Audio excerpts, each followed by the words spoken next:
الحمد لله نحمده ونستعين به ونسترشده ونعوذ به من شرور أنفسنا وسيئات أعمالنا. من يهده الله فلا مضل له ومن يضلل فلن تجد له وليا مرشدا. وأشهد أن لا إله إلا الله وحده لا شريك له إقراراً بربوبيته وإرغاماً لمن كفر به وجحد. وأشهد أن سيدنا محمداً صلى الله عليه وسلم رسول الله سيد الخلق والبشر، ما اتصلت عين بنظر أو سمعت أذن بخبر. اللهم صل وسلم وبارك على سيدنا محمد وعلى آله وأصحابه وعلى ذريته ومن والاه ومن تبعه إلى يوم الدين. اللهم لا علم لنا إلا ما علمتنا إنك أنت العليم الحكيم. اللهم علمنا ما ينفعنا وانفعنا بما علمتنا وزدنا علما، وأرنا الحق حقا وارزقنا اتباعه، وأرنا الباطل باطلا وارزقنا اجتنابه، واجعلنا ممن يستمعون القول فيتبعون أحسنه، وأدخلنا برحمتك في عبادك الصالحين. أيها الإخوة الكرام، هناك موضوعات ساخنة وساخنة جدا لا يستطيع المرء أن يتجاهلها، بل إن الإخوة المؤمنين ينتظرون أن يتعرفوا إلى المنظور الإسلامي إليها، كيف يفسرها الإسلام.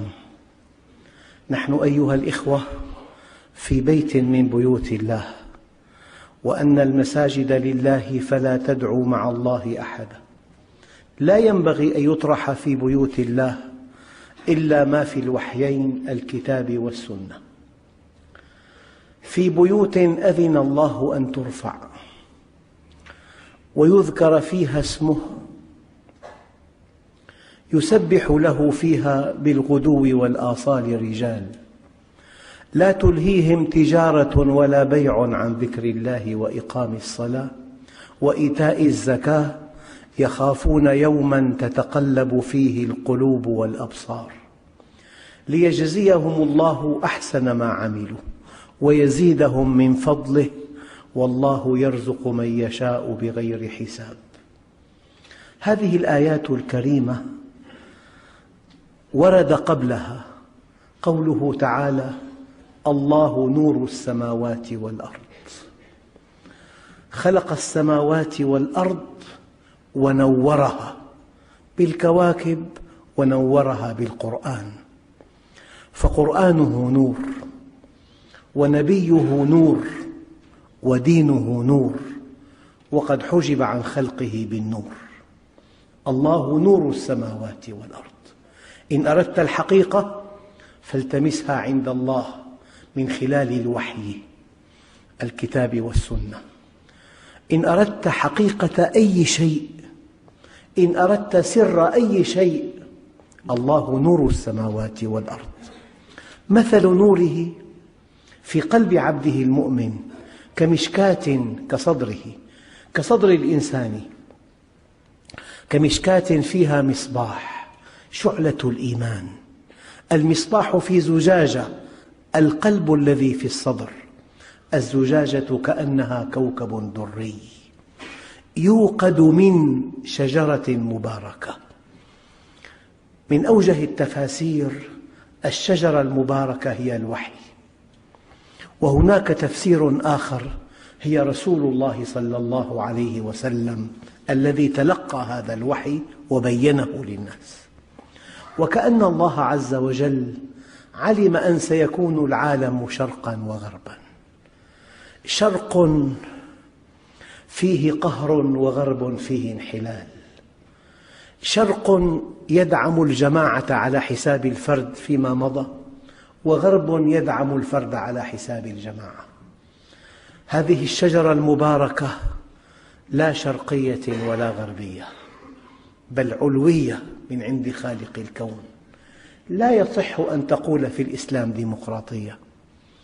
الإسلام هو الإسلام، والشرع هو الشرع. لا يوازن منهج الله بمناهج الأرض إطلاقاً. شيء نسيج وحده، شيء متميز، لا شرقية ولا غربية. يكاد زيتها يضيء ولو لم تمسسه نار، نور على نور. قال العلماء: نور الوحي على نور العقل، ونور الفطرة على نور القرآن الكريم. التطابق العجيب بين الوحيين، النقل الصحيح، وبين العقل الصريح، وبين الفطرة السليمة، وبين الواقع الموضوعي. نور على نور. يهدي الله لنوره من يشاء، ويضرب الله الأمثال للناس، والله بكل شيء عليم. أين نعلق في بيوت هنا؟ قال علماء التفسير: يوقد من شجرة مباركة في بيوت. إن أردت الحقيقة الخالصة، إن أردت الحق الذي لا يقبل التبديل ولا التعديل ولا الحذف ولا الإضافة، تجدها في بيوت الله، لأن بيوت الله يذكر فيها اسمه بإذنه. إذا أذن الله لهذه البيوت أن يذكر فيها اسمه، عندئذ يأذن لمن في الأرض أن يأذنوا.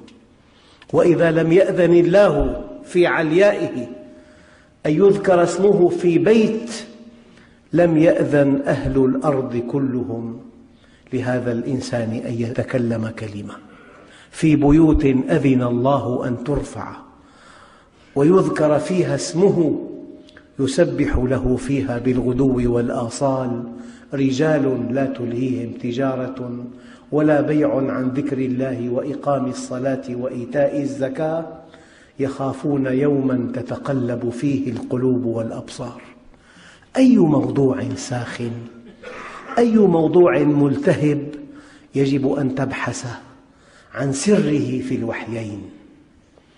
ألم يقل الله عز وجل: فاسألوا أهل الذكر إن كنتم لا تعلمون. أيها الإخوة الكرام، حينما يعاني مجتمع ما من مشكلات، لا يتفاوت الناس أبداً في معرفة وقوع هذه المشكلة وفي معرفة حجمها، لأن الأخبار المسموعة والمرئية تطلعهم على أدق التفاصيل.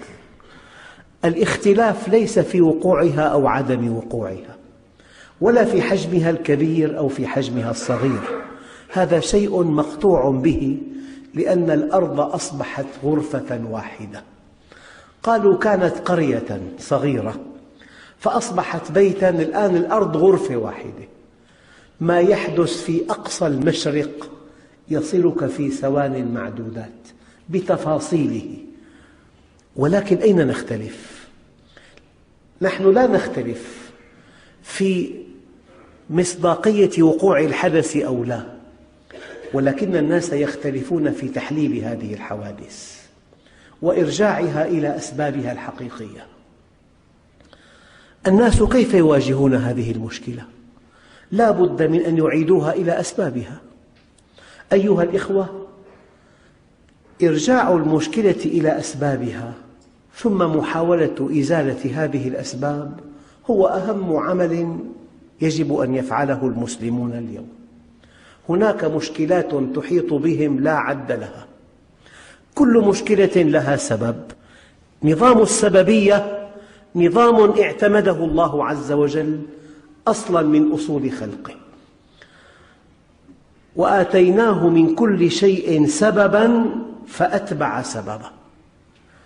كل مهمة المؤمن أن يرجع مشكلة يعاني منها، كبيرة أو صغيرة، فردية أو جماعية، إلى أسبابها الحقيقية، ومحاولته الناجحة أن يزيل الأسباب حتى تزول المشكلة.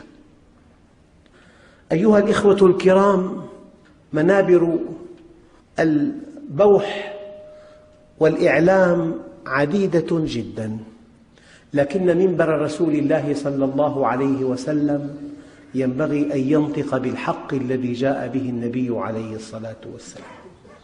لو أرجعنا مشكلة ضعف المسلمين إلى الاستعمار، هذا تحليل غير دقيق، بل إن علة الاستعمار علة في علم المناطق ليست كافية. ما كل شيء يعزى للاستعمار. هناك بلاد عمرها الحضاري كعمرنا وقد تجاوزت هذه المشكلة. لو عزونا هذه المشكلة، مشكلة ضعف المسلمين، إلى الصهيونية، أيضا هذا تحليل غير دقيق، وهذا السبب غير كاف. البطولة أن نعيد المشكلة إلى سببها الحقيقي الذي جاء به الوحي. إن عرفنا السبب الحقيقي وجهدنا في إزالة السبب، كرمنا الله جل جلاله بإزاحة هذا الكابوس. أيها الإخوة الكرام، لو أن الله خلق أقوياء وضعفاء، أليس هناك سؤال كبير: يا رب لم قويتهم وأضعفتنا؟ لو رجعنا إلى كتاب الله، يقول الله عز وجل: وعد الله الذين آمنوا منكم وعملوا الصالحات ليستخلفنهم في الأرض. أين الاستخلاف؟ ليستخلفنهم في الأرض كما استخلف الذين من قبلهم وليمكنن لهم دينهم الذي ارتضى لهم. أين التمكين؟ وليبدلنهم من بعد خوفهم أمنا. أين التطمين؟ والله ترون بأعينكم لا استخلاف ولا تمكين ولا تطمين. وزوال الكون أهون على الله من ألا يحقق وعوده للمؤمنين. ومن أصدق من الله حديثا، ومن أوفى بعهده من الله. زوال الكون أهون على الله من ألا يحقق وعوده للمؤمنين. وعوده محققة، بل إن الله عز وجل حينما قال: أتى أمر الله فلا تستعجلوه، الوعد بيوم الدين جاءت عبارته في القرآن الكريم بفعل ماض: أتى، وكأنه قد أتى. وحينما قال الله عز وجل: ألم تر كيف فعل ربك بأصحاب الفيل؟ هل رأيتم ما فعل الله بأصحاب الفيل؟ قال علماء التفسير: ينبغي أن تأخذ خبر الله وكأنك رأيته. أنت مع كلام خالق الكون. يعد الله المؤمنين أن يستخلفهم في الأرض ثم لا يستخلفهم. يعد الله المؤمنين أن يمكن لهم دينهم الذي ارتضى لهم ثم لا يمكن لهم هذا الدين. يعد الله المؤمنين أن يبدلهم من بعد خوفهم أمنا ثم يخيفهم. ينبغي أن نفهم كلام الله من دفته إلى دفته. فخلف من بعدهم خلف أضاعوا الصلاة واتبعوا الشهوات فسوف يلقون غيا. أي شهوة يتبعها الإنسان لا ترضي الله عز وجل تسقطه من عين الله. يؤتى برجال يوم القيامة لهم أعمال كجبال تهامة يجعلها الله هباء منثورا. قيل: يا رسول الله جلهم لنا. قال: إنهم يصلون كما تصلون ويأخذون من الليل كما تأخذون، ولكنهم إذا خلوا بمحارم الله انتهكوها. أيها الإخوة الكرام، الجواب: فخلف من بعدهم خلف أضاعوا الصلاة. وقد أجمع العلماء على أن إضاعة الصلاة لا يعني تركها، يعني تفريغها من مضمونها، يعني ألا تستقيم قبلها، ألا تلتزم منهج الله عز وجل. تصلي وأنت لا تصلي، تصلي وأنت محجوب عن الله، لأن الفعل الذي يناقض منهج الله عز وجل هو حجاب بينك وبين الله. إضاعة الصلاة لا يعني تركها. من المفلس؟ قالوا: يا رسول الله، الذي لا درهم له ولا متاع. قال: لا، المفلس من أتى بصلاة وصيام وصدقة وقد أكل مال هذا وضرب هذا وشتم هذا، فيأخذ هذا من حسناته وهذا من حسناته، فإذا فنيت حسناته طرحوا عليه سيئاتهم حتى يطرح في النار. هذا هو فهم الدين. الدين التزام. كنا قوما أهل جاهلية نعبد الأصنام ونأتي الفواحش ونسيء الجوار ونقطع الرحم، حتى بعث الله فينا رجلا نعرف أمانته وصدقه وعفافه، فدعانا إلى الله لنعبده ونوحده ونخلع ما كان يعبد آباؤنا من الحجارة والأوثان، وأمرنا بصدق الحديث وأداء الأمانة وصلة الرحم والكف عن المحارم والدماء. أيها الإخوة الكرام، وليمكنن لهم دينهم الذي ارتضى لهم. لكن هل وقفتم عند هذه الآية بتأمل بسيط؟ أي دين وعد الله أن يمكنه؟ الدين الذي يرتضيه لنا. فإن لم يمكننا فالجواب القطعي أن الدين الذي نتوهمه دينا لم يرتضه الله لنا، وهذا هو السبب الذي نرى أن الله لا ينصرنا به. الدين الذي نتوهمه دينا لم يرتضه الله لنا. لم يرتضي الله لنا دين مظاهر ودين ألقاب ودين مديح ودين طرب ودين ولائم ودين مؤتمرات ودين عبادات شعائرية ودين بناء مساجد مزخرفة. الله عز وجل أراد دينا، أراد الدين منهجا لحياتنا.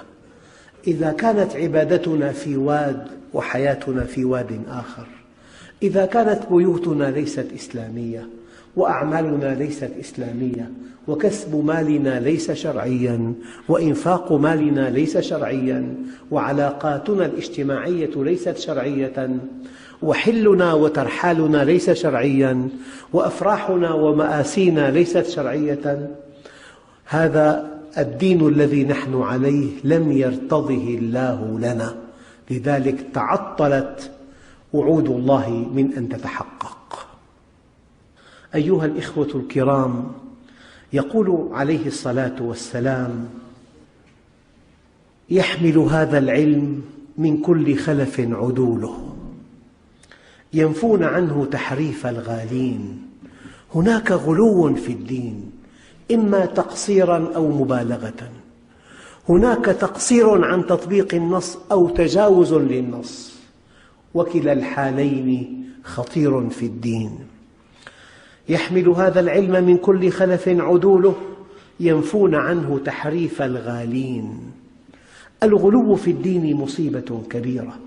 يا أيها الذين آمنوا لا تغلوا في دينكم، لا تأخذ فرعاً بسيطاً وتجعله الدين كله وتقاتل من أجله. لا تسفه من حولك. أنت واحد من المؤمنين، أنت جندي من جنود الإيمان. الدين كالهواء لا يستطيع أحد أن يحتكره، ولا جهة ولا بلد ولا مصر ولا عصر ولا مذهب ولا طائفة ولا ملة. هذا الدين كالهواء. لا تغلوا في دينكم. لا تتوهمن أن الله لك وحدك وأن الله لجماعتك فقط. الله لكل عباده. هؤلاء الذين غالوا في الدين يحرفون الكلم عن مواضعه، يجرون النصوص إلى صالحهم، يؤولونها تأويلاً لمصلحتهم. هؤلاء الذين غالوا في الدين أبعدوا الناس عن حقيقة الدين. هؤلاء تعصبوا. هؤلاء انتماؤهم ليس لمجموع المؤمنين. شيء آخر، ينفون عنه تحريف الغالين وانتحال المبطلين. هناك مبطلون، هناك أعداء للدين ألداء تزيوا بزي الدين. نخشى على الدين لا من أعدائه، أعداؤه منكشفون لنا، ولكن نخشى على الدين من أدعيائه. نخشى على الدين ممن يفجره من داخله.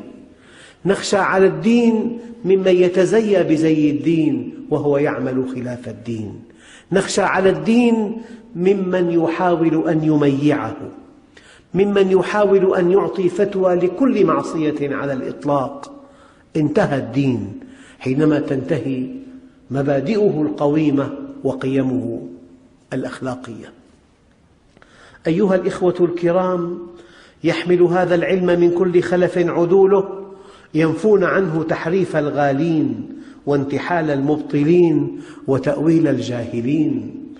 والجاهلون لأن يرتكبوا الكبائر أهون من أن يقولوا على الله ما لا يعلمون، لأن يرتكبوا الكبائر أهون من أن يقولوا على الله ما لا يعلمون. وقد صنف الله المعاصي تصنيفا تصاعديا، ذكر الإثم والعدوان والفحشاء والمنكر والشرك والكفر، وجعل على رأس هذه المعاصي الكبيرة وأن تقولوا على الله ما لا تعلمون. هناك من يقول على الله ما لا يعلم، وهناك من يفجر الدين من داخله، وهناك من يغالي. هؤلاء الثلاثة أبعد الناس عن حقيقة الدين. الدين مظهر وليس مخبرا، الدين شكل وليس مضمونا، الدين محتوي وليس محتوى. أيها الإخوة الكرام، وتحت اسم التجديد في الدين يذوب الدين، وتحت اسم التجديد في الدين نخرج عن أصول الدين، وتحت اسم التجديد في الدين نبيح كل المحرمات، وتحت اسم التجديد في الدين نبالغ بكل الأشياء التي لا ترضي الله عز وجل. ما هو التجديد؟ كلمة براقة، كلمة لها وهج. تجديد، الإنسان يحب الجدة. التجديد في الدين لا يمكن أن يزيد عن هذه المقولة: أن تنزع عن الدين كل ما علق به مما ليس منه. هذا هو التجديد، أن تنزع عن الدين كل ما علق به مما ليس منه، لأن الدين دين الله. اليوم أكملت لكم دينكم وأتممت عليكم نعمتي ورضيت لكم الإسلام دينا. التمام عددي والكمال نوعي، فعدد القضايا التي عالجها الدين تام عددا، وطريقة المعالجة كاملة نوعا.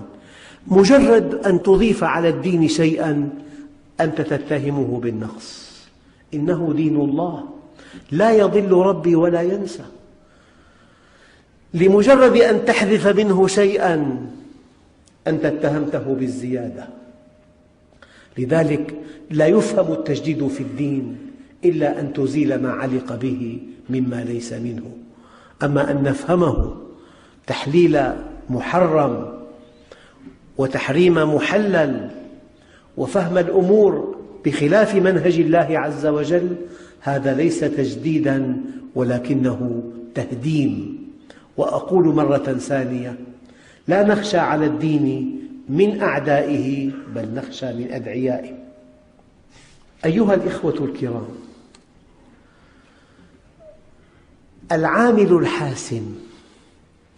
العامل الحاسم الوحيد من خلال الكتاب والسنة في النصر هو الله عز وجل. يقول أحد الصحابة الكرام سيدنا سعد: 3 أنا فيهن رجل، وفيما سوى ذلك فأنا واحد من الناس.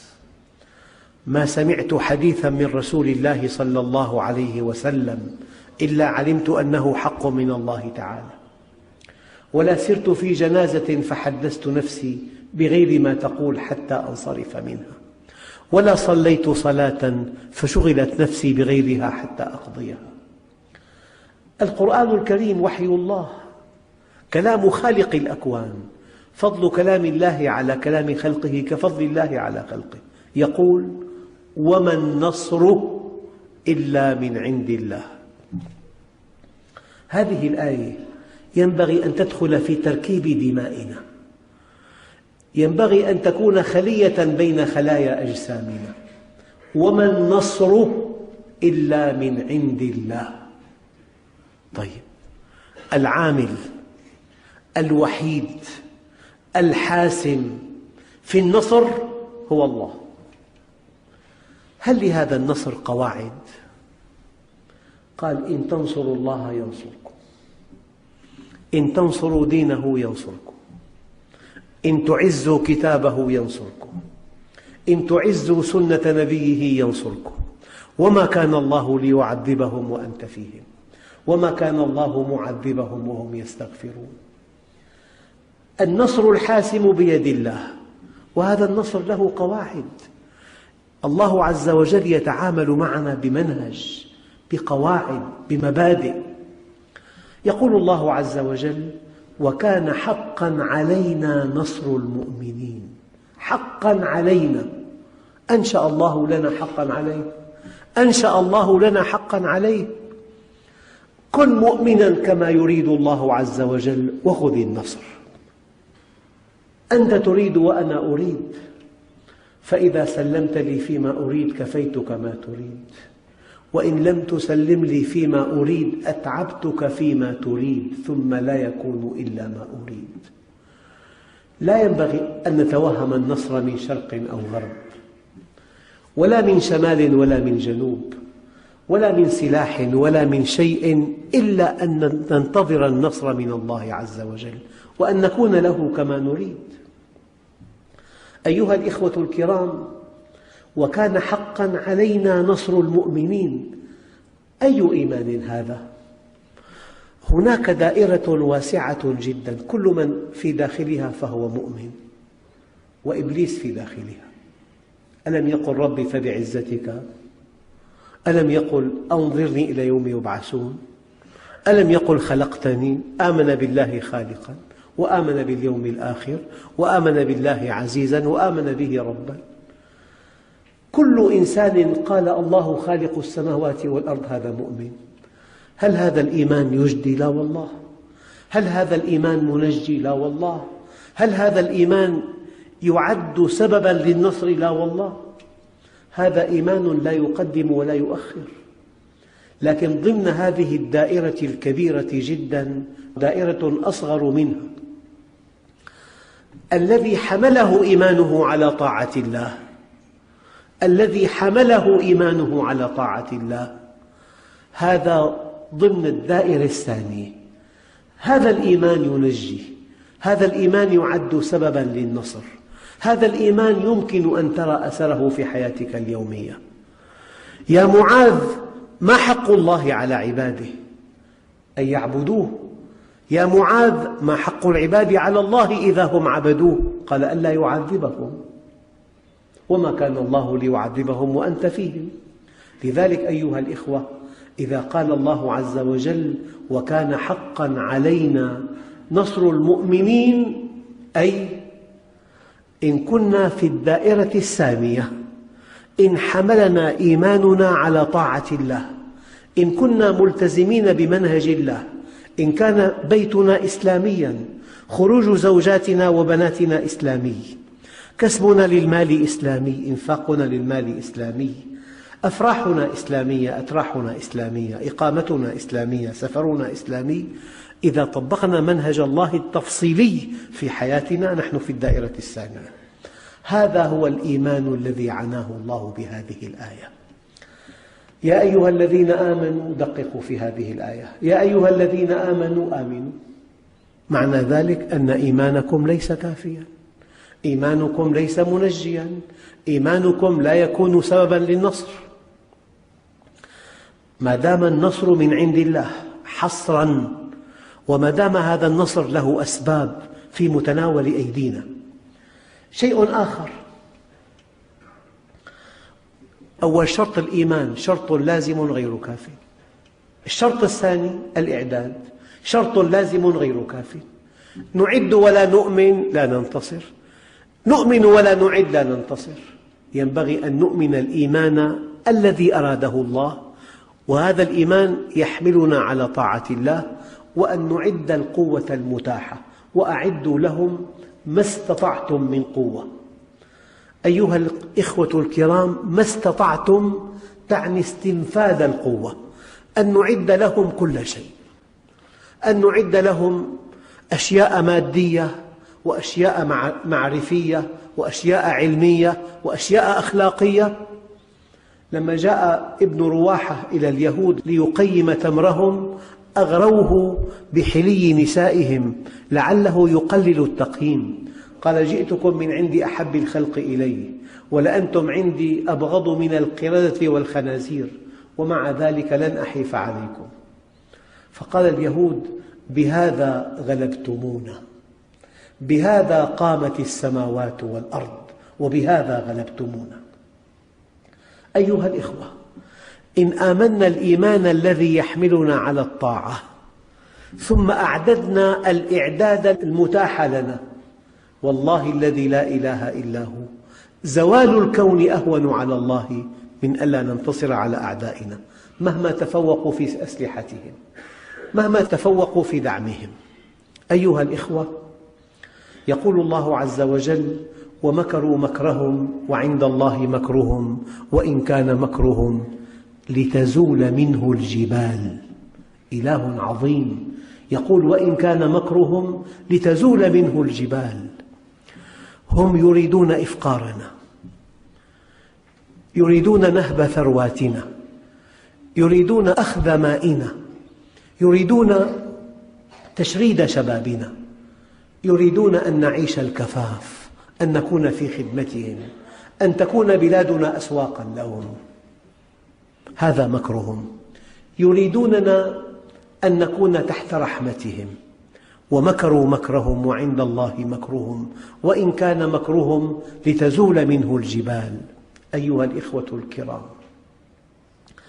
تحدي الإفقار يجب أن نقابله بعد الإيمان بالله، وبعد الإعداد الكافي، الإعداد المتاح، أن نكسب المال الحلال ونحل به مشكلات المسلمين.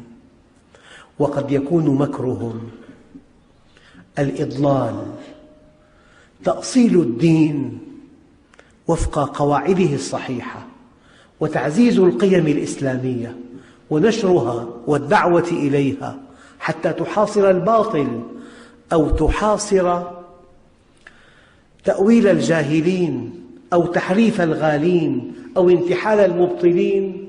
هو الحل الأمثل أن ندعو إلى الله، أن نبين قواعد الدين، أن نبين أصول الدين، أن نبين مناهج الدين، أن نبين قيم هذا الإسلام العظيم. أيضا هذا رد على الإضلال. أما إذا أفسدونا عن طريق الغزو الثقافي ماذا نعمل؟ ينبغي أن نرتاد بيوت الله، ينبغي أن نأوي إلى الكهف، وكهفنا بيتنا ومسجدنا، لنبتعد عن تيارات الرذيلة والإباحية. ينبغي أن نبتعد عن كل مكان مشبوه، وعن كل مقصف فيه نساء كاسيات عاريات، وعن كل عمل فني يثير فينا الغرائز. ينبغي أن نبتعد عن مجتمعاتهم وعن أماكن لهوهم وعن فنونهم التي لا ترضي الله عز وجل. الغرب حاربنا بالمرأة، فغدا كل بيت ناديا ليليا. أيها الإخوة، لذلك مكر الإفساد يحتاج إلى أن نؤوي إلى الكهف، وكهفنا بيتنا ومسجدنا، وتلاوة قرآننا، وقراءة سنة نبينا، وأن نكون في الجماعة. عليكم بالجماعة وإياكم والفرقة، فإن الشيطان مع الواحد وهو من الاثنين أبعد، وإنما يأكل الذئب من الغنم القاصية. أما حينما يتحدوننا بالإذلال ينبغي أن نضع كل شيء تحت أقدامنا في سبيل كرامتنا وفي سبيل اعتزازنا بديننا. سيدنا عمر حينما قال لجبلة: أرض الفتى لابد من إرضائه، ما زال ظفرك عالقا بدمائه أو يهشمن الآن أنفك. ملك وتنال ما فعلته كفك. قال: كيف ذاك يا أمير؟ هو سوقة وأنا عرش وتاج، كيف ترضى أن يخر النجم أرضا؟ قال: له نزوات الجاهلية ورياح العنجهية قد دفناها أقمنا فوقها صرحا جديدا، وتساوى الناس أحرارا لدينا وعبيدا. قال: كان وهما ما جرى في خلدي أنني عندك أقوى وأعز، أنا مرتد إذا أكرهتني. قال: عنق المرتد بالسيف تحز. عالم نبنيه كل صدع فيه بشب السيف يداوى، وأعز الناس بالعبد بالصعلوك تساوى. إن أرادوا إفقارنا ينبغي أن نكسب المال الحلال لنحل به مشكلات المسلمين وما أكثرها. إن أرادوا إضلالنا ينبغي أن نؤصل قواعد الدين وأن نعزز قيم المسلمين. وإن أرادوا إفسادنا ينبغي أن نأوي إلى مساجدنا لا إلى الملاهي والحانات ولا إلى الأعمال الفنية التي تحيل الإنسان سورا هائجا. وإذا أرادوا إذلالنا ينبغي أن نضع مصالحنا تحت أقدامنا في سبيل كرامتنا. وإن أرادوا اجتياح أرضنا كما يفعلون في فلسطين، يهدمون البيوت ويقتلعون الأشجار ويقتلون الأطفال، ماذا نفعل؟ ينبغي أن نجاهد في سبيل الله. ولكن أيها الإخوة الكرام، دققوا في هذين الحديثين. قد يقول قائل: إن لم يتح لنا الجهاد ماذا نعمل؟ نقول له ما قاله النبي عليه الصلاة والسلام: من جهز غازيا فقد غزا تماما، ومن خلف غازيا في أهله بخير فقد غزا. قضية سهلة. إن لم يتح لك أن تغزو وأن تحارب وأن تقاوم، ادعم هؤلاء الأبطال بمالك، فهذا كالغزو في سبيل الله. إن لم يتح لك أن تكون غازيا، فارع أهل هذا الذي غزا. من خلف غازيا في أهله بخير فقد غزا، ومن جهز غازيا فقد غزا. نحن مدعوون أيها الإخوة للتبرع للانتفاضة. فحينما يدفع الإنسان بعض ماله، هؤلاء الجرحى وهؤلاء القتلى وهذه البيوت التي هدمت وتلك الأشجار التي قلعت وهذا الفقر المدقع، وقد صمدوا سنوات ثلاثة ما معهم إلا الحجارة وبعض السلاح الخفيف أمام أكبر ترسانة في الشرق الأوسط تقهرهم وتذلهم، وتريد أن تنهي هذه الانتفاضة، والانتفاضة متأججة. أيها الإخوة، هؤلاء الذين يدفعون دماءهم في سبيل قضيتهم، ألا يجدر بنا أن ندفع بعض أموالنا إليهم؟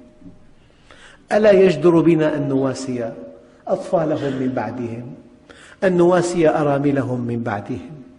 ألا ينبغي أن نمدهم بالمال فلعل الله سبحانه وتعالى ينصرهم، وقد يخلق من الضعف قوة، وقد ينصرهم نصرا تفضليا أو استحقاقيا.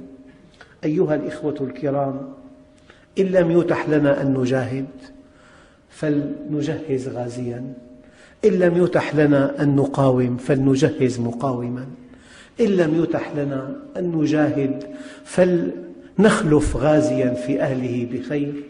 وأرجو الله سبحانه وتعالى واليوم في جميع مساجد القطر تجمع التبرعات من أجل الانتفاضة.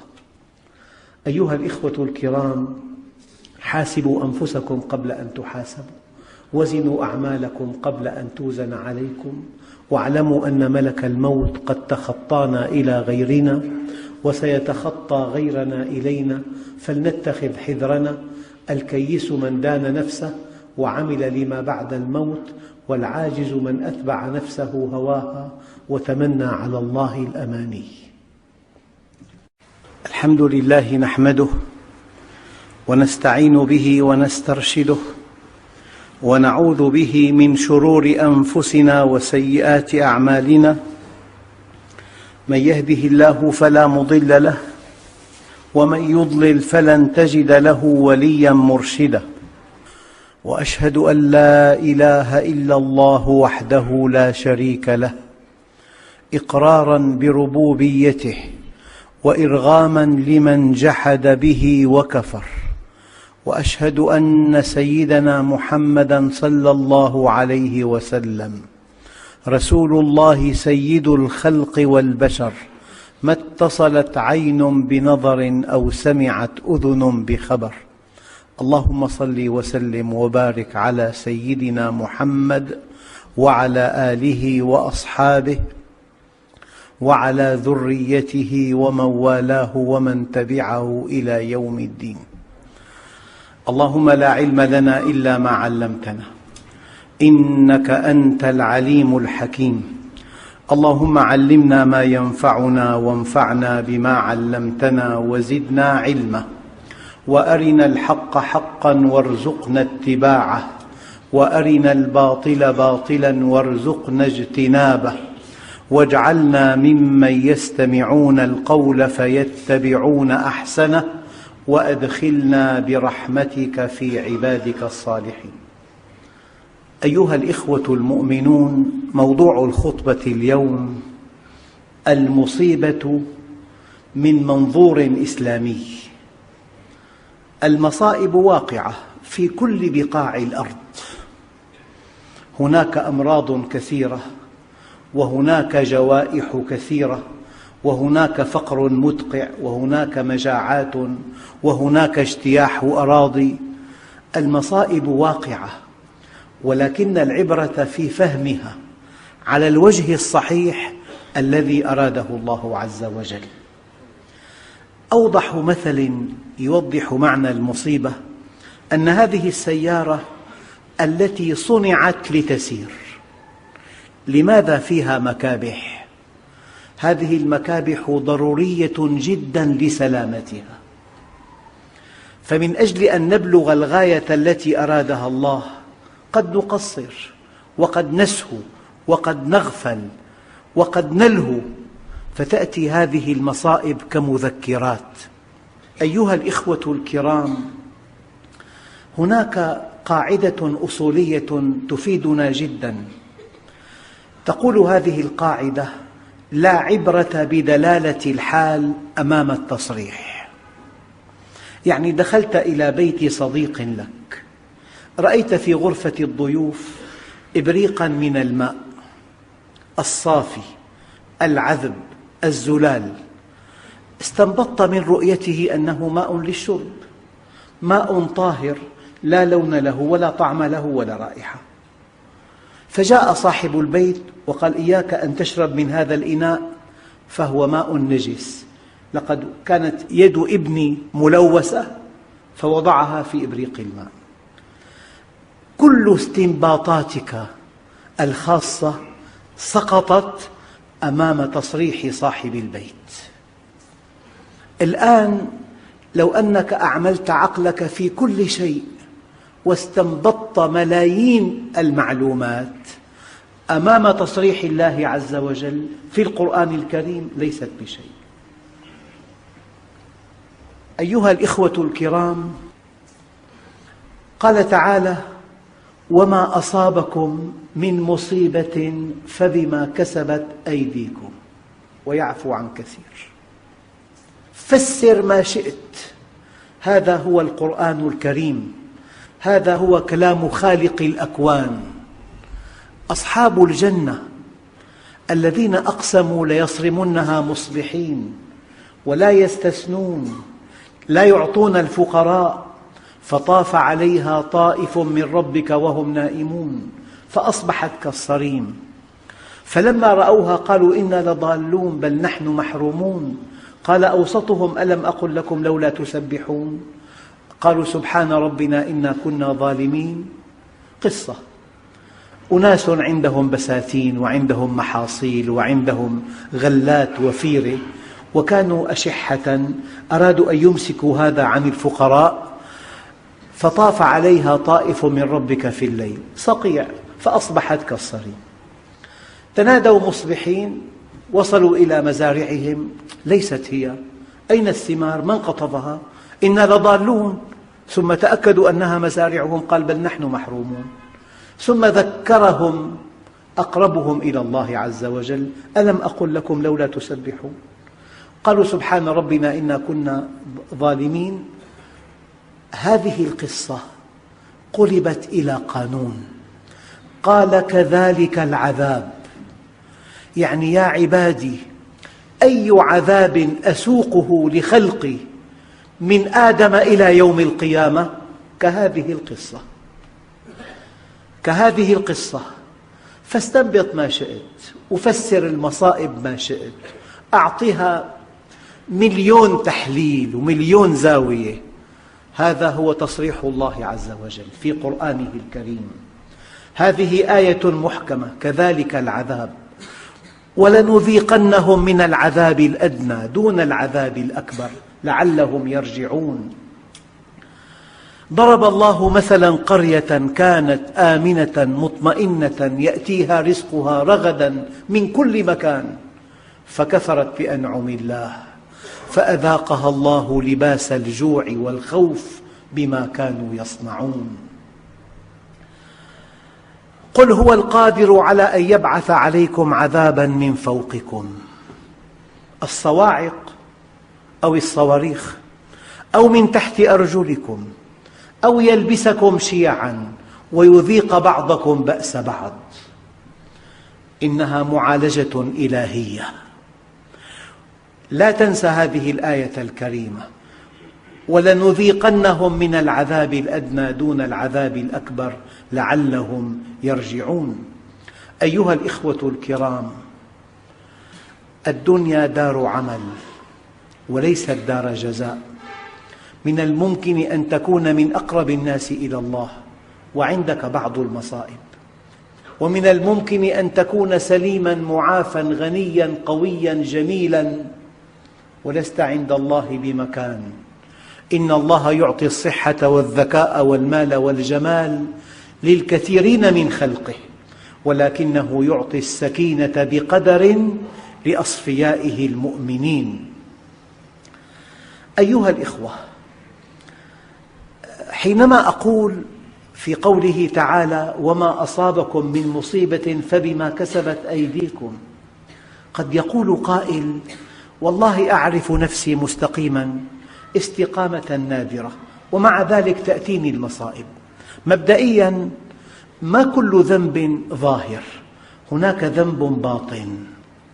يعني هؤلاء أصحاب النبي رضوان الله عليهم، هم مع النبي وهم في الجهاد، ومعهم سيد الخلق وحبيب الحق، حينما قالوا في أنفسهم: لن نغلب من قلة، نحن أقوياء، نحن كثر.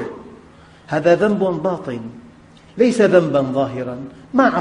ما عصوا ربهم بجوارحهم، ولكن قلوبهم حدثتهم أنهم أقوياء وأنهم كثر. قال: ويوم حنين إذ أعجبتكم كثرتكم فلم تغن عنكم شيئا وضاقت عليكم الأرض بما رحبت ثم وليتم مدبرين.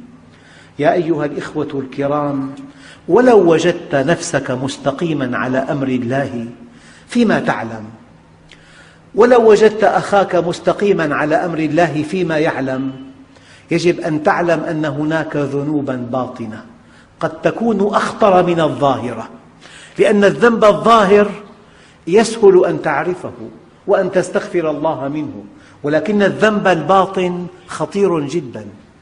إنك تألفه وإنك تعتقد بصوابه.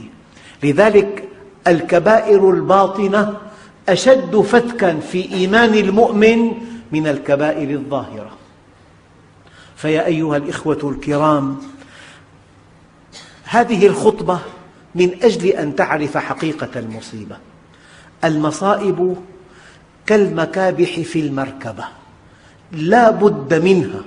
هل تستطيع أن تسير بمركبتك مترا واحدا بلا مكبح؟ هلاك محقق. وكذلك المصائب، مع أن الله خلقك للسعادة، إلا من رحم ربك ولذلك خلقهم، خلقك لتسعد في الدنيا والآخرة، ولكن هذه المصائب مذكرة تكبح جماح النفس، تلفت نظر الإنسان، يعني درس عملي. هناك درس نظري، وقد بينت لكم من قبل أن الله سبحانه وتعالى لحكمته البالغة ورحمته السابغة يبدأ بالدعوة البيانية. الدعوة البيانية يسمعك حديثاً، يسمعك آية، يسمعك خطبة، تقرأ كتاباً، تستمع إلى شريط، تستمع إلى محاضرة، دعوة بيانية وأنت معافى صحيح. فإن لم تستجب فلا بد من التأديب التربوي، ولنذيقنهم من العذاب الأدنى دون العذاب الأكبر لعلهم يرجعون. فإن لم تستجب خضعت لمرحلة ثالثة، الإكرام الاستدراجي. فإن لم تشكر لم يبق إلا القصم. 4 مراحل موضحة في كتاب الله في آيات كثيرة، بدءا من الهدى البياني، مرورا بالتأديب التربوي، ثم بالإكرام الاستدراجي، ثم بالقصم. أيها الإخوة الأحباب، ما كل مذنب يعاقب في الدنيا، وما كل محسن يكافأ في الدنيا، فالدنيا دار عمل والآخرة دار جزاء. الدنيا دار تكليف والآخرة دار تشريف. لكن الله جلت حكمته يعاقب بعض المذنبين في الدنيا ردعا لبقية المذنبين، ويكافئ بعض المحسنين في الدنيا تشجيعا لبقية المحسنين. ولكن الفوز الحقيقي، النجاح الحقيقي، التفوق الحقيقي، الكسب الحقيقي، فمن زحزح عن النار وأدخل الجنة فقد فاز. وما الحياة الدنيا إلا متاع الغرور. فمن زحزح عن النار وأدخل الجنة فقد فاز. وما الحياة الدنيا إلا متاع الغرور.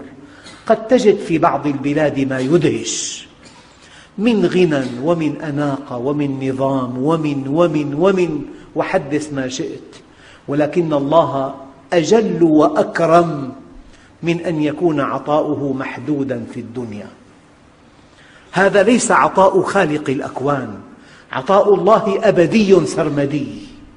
فلذلك فلما نسوا ما ذكروا به فتحنا عليهم أبواب كل شيء، حتى إذا فرحوا بما أوتوا أخذناهم بغتة فإذا هم مبلسون. معنى آخر أيها الإخوة هو أن الله سبحانه وتعالى لا يعذب أحبابه. هذا قول للإمام الشافعي استنبطه من آية محكمة. وقالت اليهود والنصارى نحن أبناء الله وأحباؤه. جيد. أجابهم الله عز وجل قل فلم يعذبكم بذنوبكم. يعذبكم، الباء باء السبب، بسبب ذنوبكم، بل أنتم بشر ممن خلق. وإذا قال المسلمون نحن أمة محمد، نحن خير أمة أخرجت للناس، نحن تكلموا عن أنفسكم ما شئتم، الرد الإلهي قل فلم يعذبكم بذنوبكم بل أنتم بشر ممن خلق. فلو أن الله قبل دعواهم، لما عذبهم أبدا. لو أنه علم حالهم كقالهم لما عذبهم. لذلك الإمام الشافعي رحمه الله تعالى استنبط من هذه الآية إن الله لا يعذب أحبابه. طبعا هناك آية أوضح من ذلك، يقول الله عز وجل وما كان الله ليعذبهم وأنت فيهم. حياة النبي بين أصحابه انتهت، ارتقى إلى الرفيق الأعلى. كيف نفهم الآية بعد غياب النبي عنا؟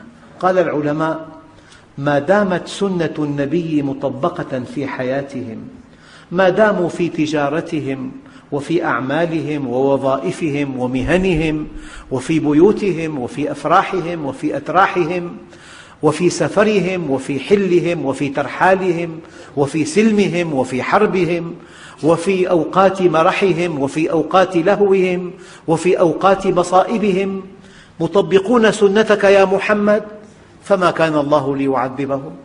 يعني نحن في بحبوحة ما دمنا نطبق منهج النبي التفصيلي، لأن الله جاء بالقرآن الكريم بمعان كلية وأوكل أمر تبيان تفاصيلها للنبي عليه الصلاة والسلام، وأمرنا أن نأخذ ما آتانا وأن ننتهي عما عنه نهانا.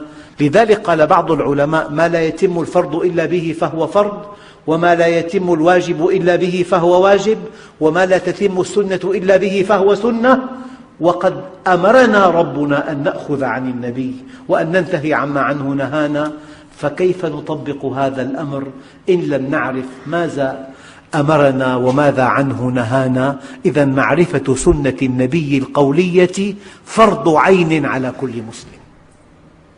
وإذا قال الله عز وجل: لقد كان لكم في رسول الله أسوة حسنة، هو أسوتكم وقدوتكم ومثلكم الأعلى، كيف يكون أسوتنا ومثلنا إن لم نعرف ماذا فعل في بيته، وكيف عامل زوجاته، وكيف عامل جيرانه، وكيف عامل أصحابه، وكيف كان في سلمه وفي حربه، وكيف كانت أخلاق دعوته وأخلاق جهاده؟